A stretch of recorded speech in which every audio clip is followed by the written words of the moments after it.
Hello, everyone. Welcome back to another episode of the Up-Beet Dietitians podcast. Hello, guys. Welcome back to the pod. Like we mentioned last week, we are continuing a 3-part series today, all about the Enneagram. Last week, we talked all about our own Enneagrams and how they relate to each other. And we kind of prefaced this, but this week and next week, we're going to go into each of the actual numbers, the Enneagrams, and we're going to talk about how they might relate to different types of disordered eating. Now, we want to give a really big disclaimer here that we are not Enneagram experts, like we said last week. We just have fun with it. This is just a fun episode, something for us to kind of mix it up a little bit for our enjoyment and for yours. But while we are food experts, disordered eating experts, I would even say, I would not call myself an Enneagram expert. That's for sure. No, this is just for fun. And we love talking about all things personality tests as is. So what better way to bring in our niche than this? What better way? So we can start it off with talking about probably the 4 types we'll talk about for people who might not know or aren't familiar with the Enneagrams. So I'll go through them. Okay. The Enneagram in general is just like a model overall of like the human psyche that's taught. There are like 9 interconnected personality types. You can kind of have wings. If you know which type you are, you can go wing either way, which one is consecutively close to you.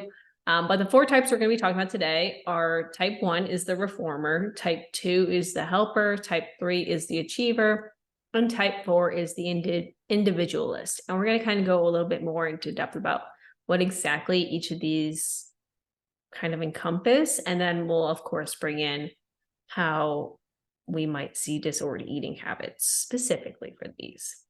Yeah, I'm very excited. I was having a heyday while making the outline for this one because I just love nerding out about this kind of stuff. And it makes so much sense. We talked about last week how I know I said this, I think you did too, Emily. I really resonate with the Enneagram and my type and how it, I don't want to say defines me, but it really describes me in a lot of different ways.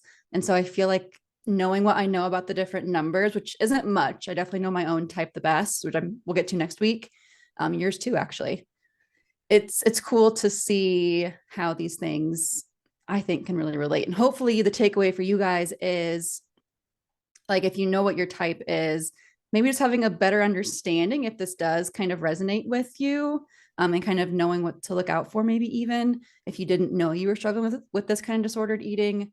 But again, not here to diagnose or anything, but hopefully that just kind of helps bring some awareness to it. Yeah. Okay, let's get into the first one. So I actually thought that I was a 1 for a while. A 1 is the reformer. I think I am a 9 wing 1. So I'll kind of actually say in a minute how I think a lot of these made some sense during my disordered eating days. But kind of the best way to describe a 1, I would say, is the perfectionist, that all or nothing thinking, which we talk about a lot when it comes to food and how it's not very helpful. Enneagram Institute has a section on their website that describes what types of, they call them addictions, which I don't know if I love that when it comes to food, but they describe the types of addictions, in quotes, that the different types may have. And this is what they said about the reformer, Enneagram 1.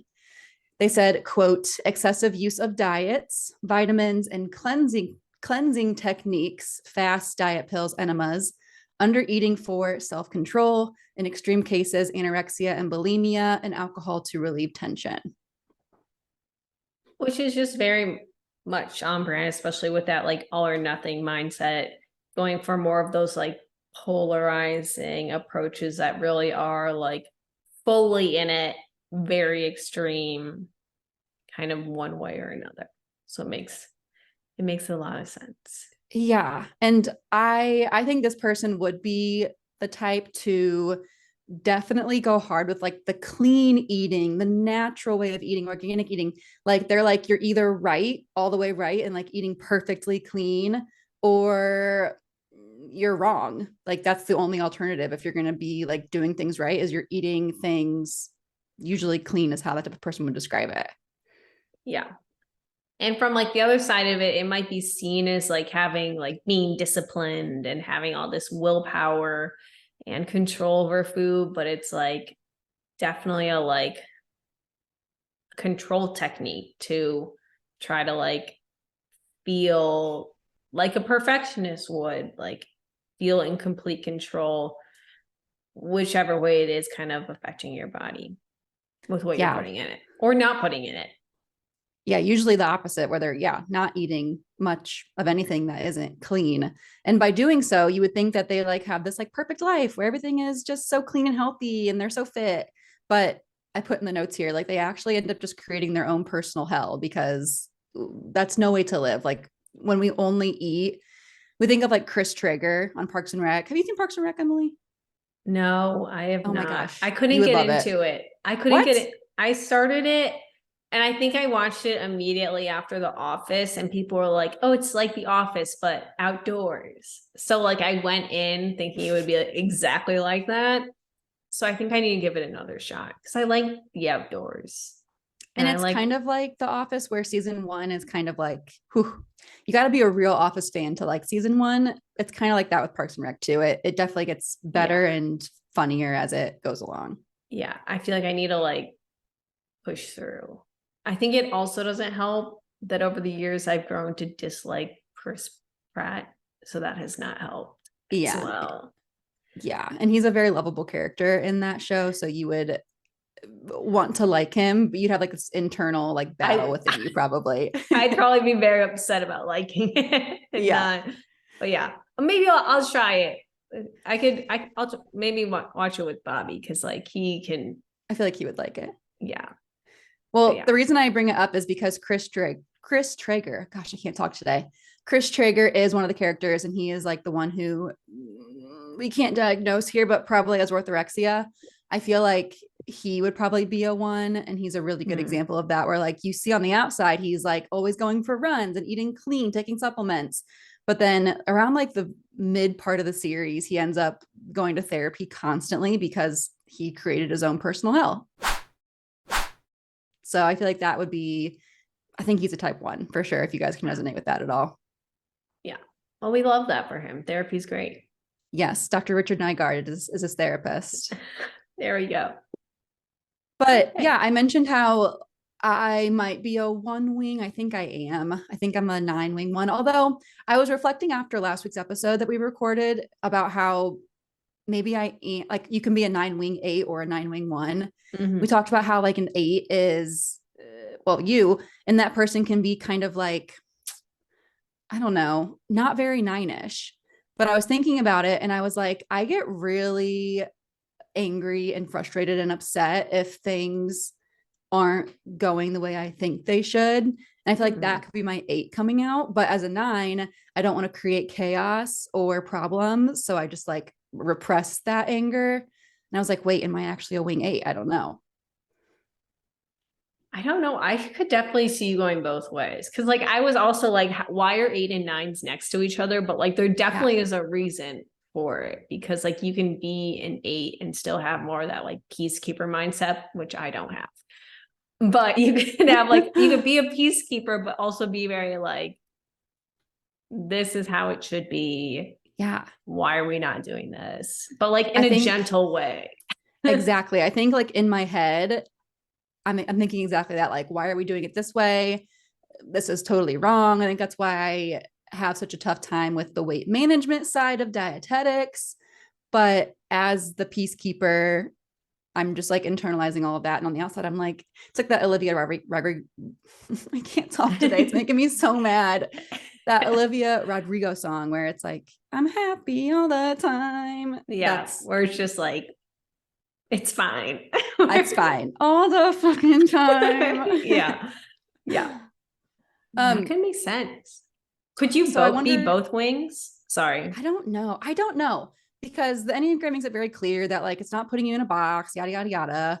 And so I wonder if I can go back and forth, but also it's just a 9 thing to like want to be all the different types. So I think I'm just a straight up 9 is all we really need to know. You don't have a wing. This is just who you are. If we put you next to any other number, you'd be that number somehow.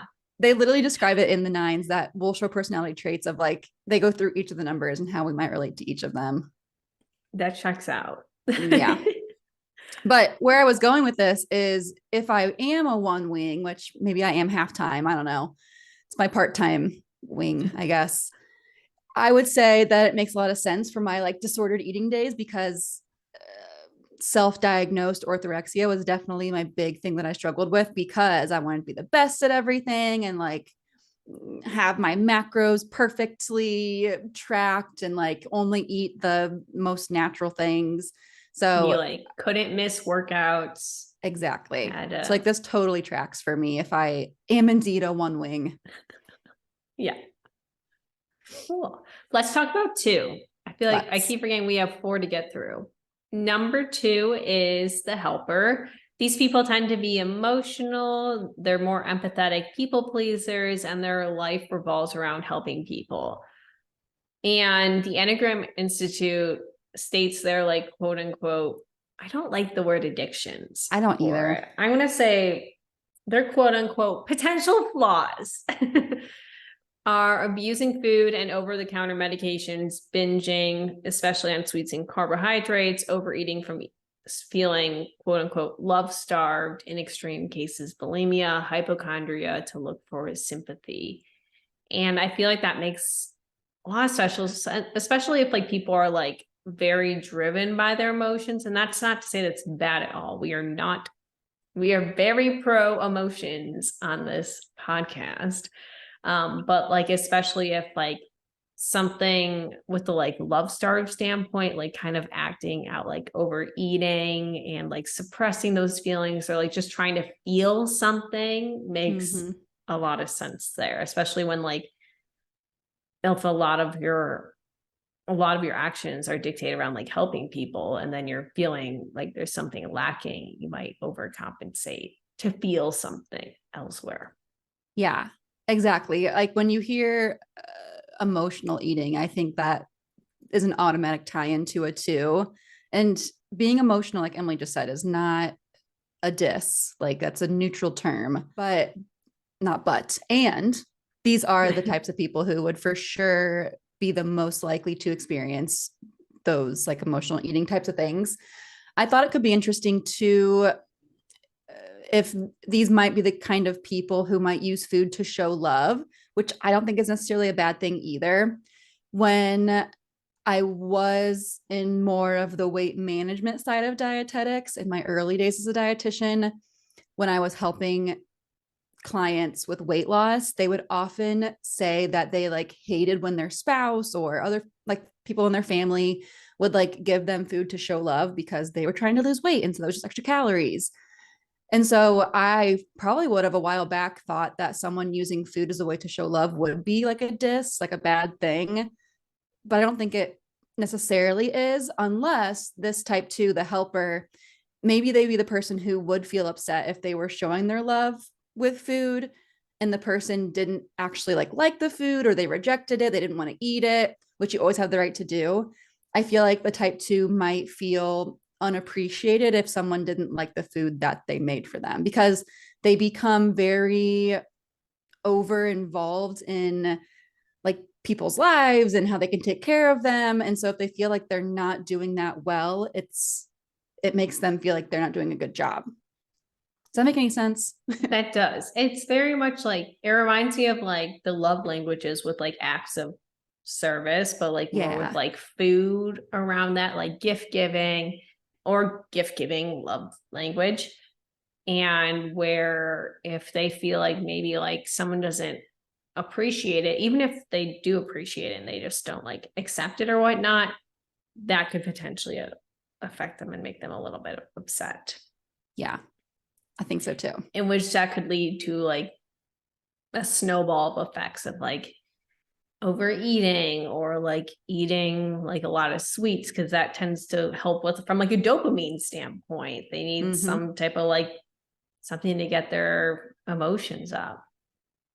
Yeah, exactly. Like they maybe have more of those like highs and lows with emotions. And when those lows come for whatever reason, whether it's because they don't feel appreciated or whatever other trigger is causing that emotion, I think that would be when they would result to that emotional eating, binge eating, and like the Enneagram Institute says, like maybe even bulimia in extreme cases. I feel like it might be more of a bulimia case if they are a Enneagram 2 wing 1, where the wing 1 is the perfectionist who after a binge feels like that's so many extra calories, shouldn't be eating this. They would be the one to purge afterwards, if I had to guess. Because that's all we're doing here is guessing. we're making assumptions based off of what little we know, because we're not Enneagram experts, but we're disorder eating experts. So yes. We're taking that into account. Should we go to the third? This one I'm very interested in as well. Yes. Okay. Because as a 9, I also thought that I was a 3 for a while. Like everyone, we're going to be like, I thought I was this. Yeah, it's true. It's true. I think I also thought I was a 3 at one point though. Yeah. I think a lot of I've seen a lot of dietitians are 3s. I think the type A person always thinks they're a 3. Yes. If you went to Purdue Dietetics, you might think you're a 3. We're all 3s, actually. Yeah. So the 3, as you may have assumed, is called the achiever. This person is pretty different from the 2. This person is pretty unemotional and very practical. I think Ross is a 3. He's very much like, what's the reason we're making this choice? There's no emotion tied to it. We're going to play it by the book. That's how it is. And so you can kind of see how this might lead to disordered eating, where it's like, again, clean eating, rigid calorie counting, orthorexic tendencies, things like that. What the Enneagram Institute says, I'll read their quote. They say, quote, overstressing the body for recognition, working out to exhaustion, starvation diets, workaholism, excessive intake of coffee, stimulants, amphetamines, cocaine, steroids, or excessive surgery for cosmetic improvement. I feel like bigorexia is where this one slides into as well. Ooh, yes. Yeah, where it's like just very all must be the best. Yes, I will accept nothing less than number 1. Which is, I guess, similar to 1, the all or nothing mindset, but this is it's not like all or nothing. It's like, I need to do this to the best possible way, and I will go to whatever extremes to do so. Which I feel like not only bigorexia, but on the flip side too, anorexia. Like they want to be as small as possible. They always feel like their body is not small enough. They're always eating less. The bottom line is like this type probably is going to struggle with their body image quite a bit. Yeah. So they most likely follow a very rigorous calorie / macronutrient plan, where they follow it to a dot. I feel like a lot of these could easily be clean eating, but especially this one, where those orthorexia tendencies tend to come up a little bit more, because they have to have the best health and will not take anything into their body that could possibly poison it in any way or taint it. And just once again, that control factor of I need to control every single, from food to exercise. Like Hannah mentioned, bigorexia and anorexia are most likely the 2 that might result in this. And there's probably definitely a struggle with body image. Yeah. Just because it has to look the best. We'll link the episode below on bigorexia that we did with a guest in the past. Really good episode, if you guys are wondering what bigorexia is. My last thought on this type is, my understanding is because they often are striving to be the best of the best, they feel as though they can be a good role model. So I was kind of picturing I feel like I have the right to diss on trainers because I am one. This is the personal trainer. You do have the right. Yes. You are a trainer. I cannot, but you can. And I'll support you from over here. I'm going to take that role and run with it now that you said that. I will fight anyone who says otherwise. Okay. Well, I feel like this would be the trainer who loses weight, or honestly, anyone who loses weight, whether it's a trainer or not. I just feel like trainers tend to be the ones who feel the most qualified to do what they do next, which is where they lose all this weight or they make any other kind of change to their body. They build muscle, whatever. And because they did that one accomplishment, if you want to call it that, they think that they are then qualified to help others do the same just because they achieved this one thing, which we talked about before. Like, just because you lose weight does not mean you're qualified to help others lose weight. No. And especially when like, no, yeah, I'm just going to reiterate what you said. Like, you did it to yourself. Like, please seek out a nutrition professional if you're going to make changes to your dietary habits, especially if they're extreme. But yeah, I thought you were going to like throw an influencer under this Enneagram type. I was thinking of a recent fellow who we've talked about on the podcast, but I don't know if he's an Enneagram 3. Say his name and we'll delete it. Liver King? No, I was going to say Bobby Flavicity. Oh. But I don't know if he's like, I don't know. He might be a 1. That's why I was saying, I was like, I don't know if he's achieved something. Like, to prove that he, like, what has he shown? What are, like, besides the obvious, like, what are your qualifications? But, like, what do you have to show? Right. We completely bashed him and called him a flaccid little man. And now we're talking about how he has nothing to show. It's like bullies. You know what? He'd probably bully us if he saw us. So he would. All the junk food that we're eating. It'd probably be like, I don't know.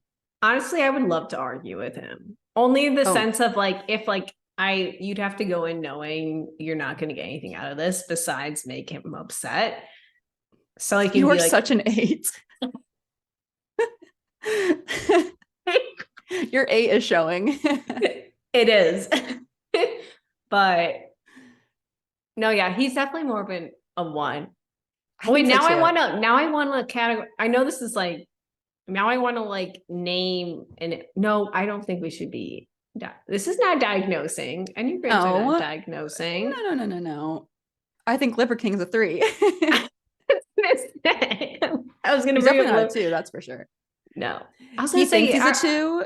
Sorry, I keep cutting you off. He thinks he's a 2 because he like is curing little boys' depression or whatever, but he's definitely not a 2. Talk about that. I removed that from my brain. I don't think any of them are 2s though. Like, you can't be a 2 and be in that job. No, because you would be affected by people's emotions and they would get upset, and they don't seem upset. So exactly. Okay, anyway, sorry. I was like, wait, is this Bobby Flavicity? But no, you're right. He's definitely more of a 1. He's totally a 1, I think. I don't know much. I can't quite remember what a 5 is. We'll reconvene next week about Bobby Flavicity. Yes. We'll do our full analysis then. There we go. Perfect. Let's talk about 4. Okay. Because I don't hear much about 4. So I'm excited to talk about Enneagram 4.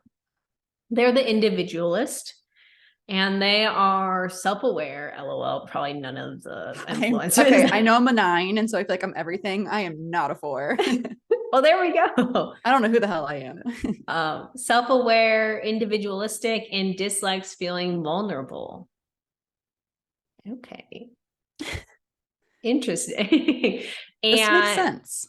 Yeah. With like the disordered eating stuff we'll get to. Yeah. And the Enneagram Institute states their potential flaws as being, quote, overindulgence in rich foods, sweets, alcohol to alter mood, to socialize, and for emotional consolation, lack of physical activity, bulimia, depression, tobacco, prescription drugs, or heroin for social anxiety, cosmetic surgery to erase rejected features, unquote.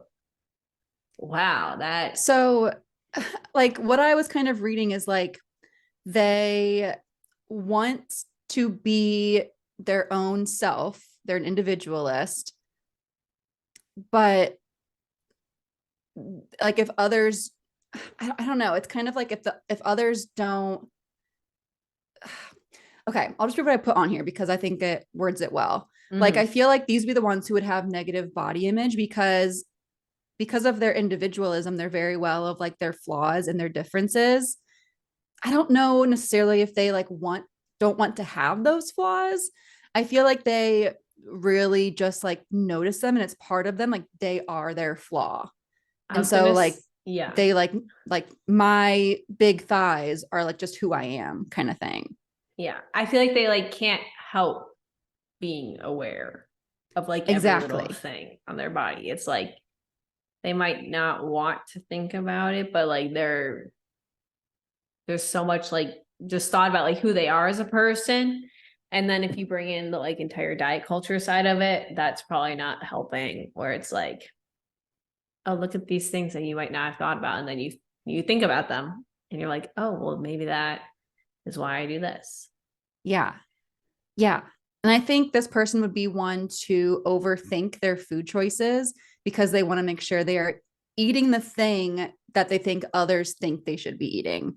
So they'd be someone who like would not like to eat out with other people because again, they like want to make sure that they're eating the thing that matches what their personality is supposed to be according to like what they're portraying to others. It's just so interesting the part about like utilizing these other like substances.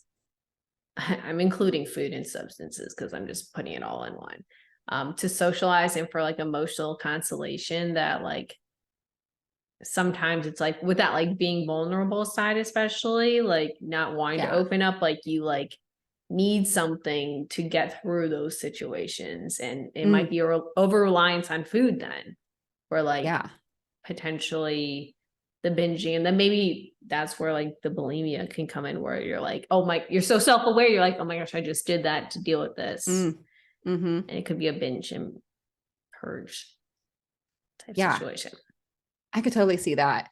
And something else that I was reading was 4s might be the ones to get stuck in that like victim mentality if they have made being a victim part of their identity. And when that relates to eating disorders, I'm wondering if this might lead to them thinking like they are their eating disorder. Like it's not like a separate thing that's happening to them. It's like their identity. Like I am my eating disorder, which of course makes recovery super tough because that's just like who you think you are. There's no way to recover from that, is what you think. Yeah. I feel like 4s are enigmas. I don't know if I know any 4s. I was gonna say, I want to meet a 4. I feel like they're like, I don't know. I can't think of a 4. I don't know if I know any 4s. I wonder, you know how they like show celebrities who are 4s on. Also, by the way, I never got to ask to Bobby what his is, because he got sick and I didn't think he'd want to do a test when he was sick. Probably not. That was very nice of you. I let him go. Billie Eilish is a 4, but so is Edgar Allan Poe. What is Frida Kahlo? Angelina Jolie. Well, that Johnny Depp. I don't know these celebrities. So I don't know why I can't say I know them personally. Yeah. Well, I like how it describes it. It says the 4 is the sensitive, introspective type, expressive, dramatic, self-absorbed, temperamental. I feel like those are the words that really maybe tie it together, is the expressive, dramatic, self-absorbed, temperamental. Yeah. I'd agree with them.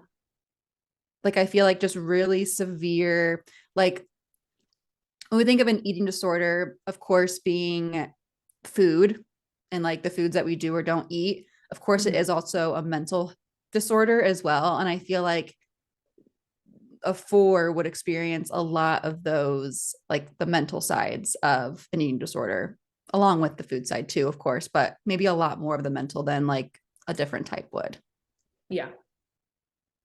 I agree with that. Cool. Interesting. Well, this was fun to think about.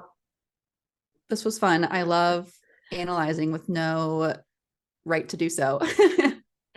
I mean, I feel like a lot of people on the internet do that. So we're just contributing our 2 pieces. Yeah. And once again, we are not experts. And if you make that any more clear. And if you're like one of these Enneagram types and you have a history with disordered eating or current disordered eating, and it wasn't something we described, that doesn't invalidate your experience anymore. This is just us, what is the word? Speculating. I was trying to say that earlier. Speculating. Yes. Yeah. This is us just making silly little assumptions based off of what we know. Exactly. And if you really do like the Enneagram and you feel like you really relate to a certain type, and we described it in a way that you don't relate to in a similar fashion, that does not mean that like you're no longer a 3 or whatever. Like, again, speculation was what I was trying to say earlier. That's all this is. Speculation, just for funsies. Like I said, maybe the takeaway can be some self-awareness if that's what you got from this, but if you also got nothing besides entertainment, that's okay fine too. Yeah. That's half of what we do is entertainment. Yeah, exactly. Well, cool.